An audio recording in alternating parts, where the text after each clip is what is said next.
The West and the Quran. The publication of this book was prompted by the Manchester Arena Islamic terror attack on the 22nd of May 2017. Britain's Prime Minister calls the suicide bombing at an Ariana Grande concert in Manchester, England, a callous terrorist attack. And police believe they know who did it. You can hear the bomb go off and see the panic unfold in video taken from inside the Manchester Arena. Oh my God. What's going on? What just happened? What's going on? Oh my God!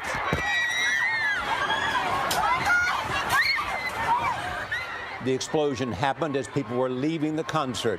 Thousands of young people scrambled to get away from the scene. Officials say 22 people died in Britain's worst terrorist attack since the 2005 transit attacks in London. 59 others were wounded. Police say the lone bomber was also killed in the attack. President Trump reacted this morning after meeting the Palestinian Authority president in the West Bank. So many young, beautiful, innocent people living and enjoying their lives murdered by evil losers in life. I won't call them monsters because they would like that term. They would think that's a great name. I will call them from now on losers because that's what they are. They're losers. Britain's Prime Minister Theresa May expressed her country's horror and resolve. All acts of terrorism are cowardly attacks on innocent people.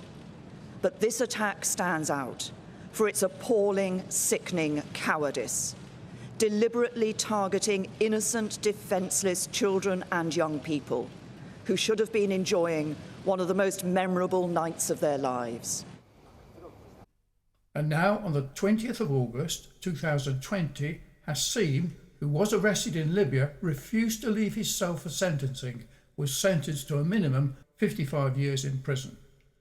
A copy of this book, The West and the Quran, was personally given to Tommy Robinson at the launch of his book, Muhammad's Quran, in that year, in order to assist his cause and enlighten him as to the greater cause as taught in the Gospel of our Lord Jesus Christ. This publication treats the subject of the Quran, and the reason for presenting this is due to the rise in Islamic terrorism, which has caused great concern to many in the West. So, with the current massive influx of Muslims migrating from the various parts of the world into Europe, Great Britain and the USA, it seems reasonable to discover the roots of Islam in order to deal with the problems that have occurred. Our politicians seem clueless on how to deal with this enemy, and when they are questioned, they appear to know relatively little about Muhammad and his teaching. Likewise, Christians seem ignorant of its content, and so are unable to defend themselves or protect others from the errors taught by Muhammad.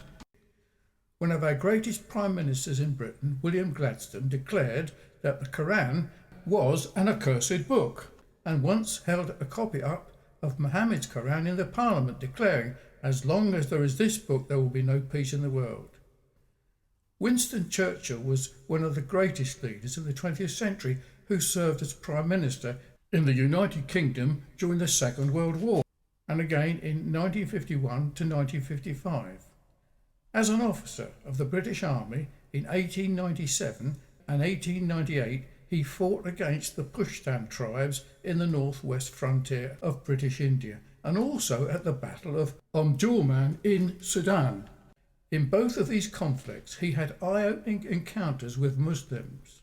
These incidences allowed his keen powers of observation and always fluid pen to weigh in on the subject of Islamic society. Whilst these words were written when he was only 25 years old, 1899, they serve as a prophetic warning to Western civilization today.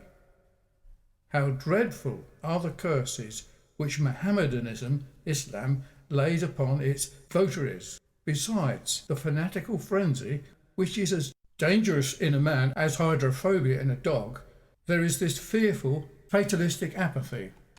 Churchill apparently witnessed the same phenomenon in several places he visited.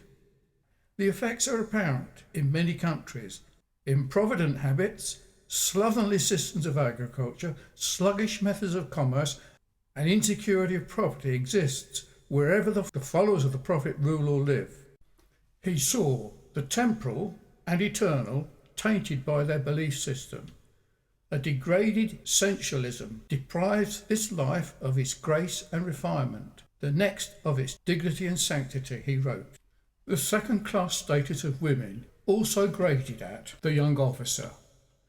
The fact that in Mohammedan law every woman must belong to some man as his absolute property, either as a child, a wife or concubine, must delay the final extinction of slavery until the faith of Islam has ceased to be the greater power among men, he noted.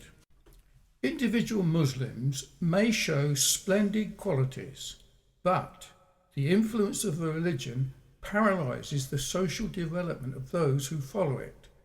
No stronger retrograde force exists in the world.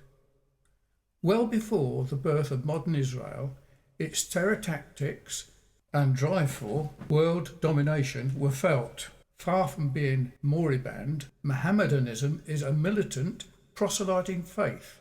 It has already spread throughout Central Africa, raising fearless warriors at every step.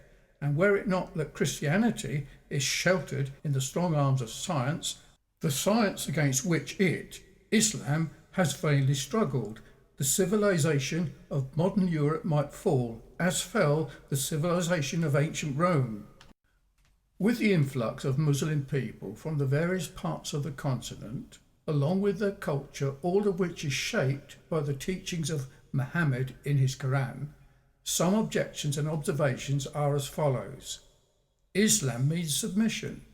Islam does not mean peace. Multiculturalism is a failure.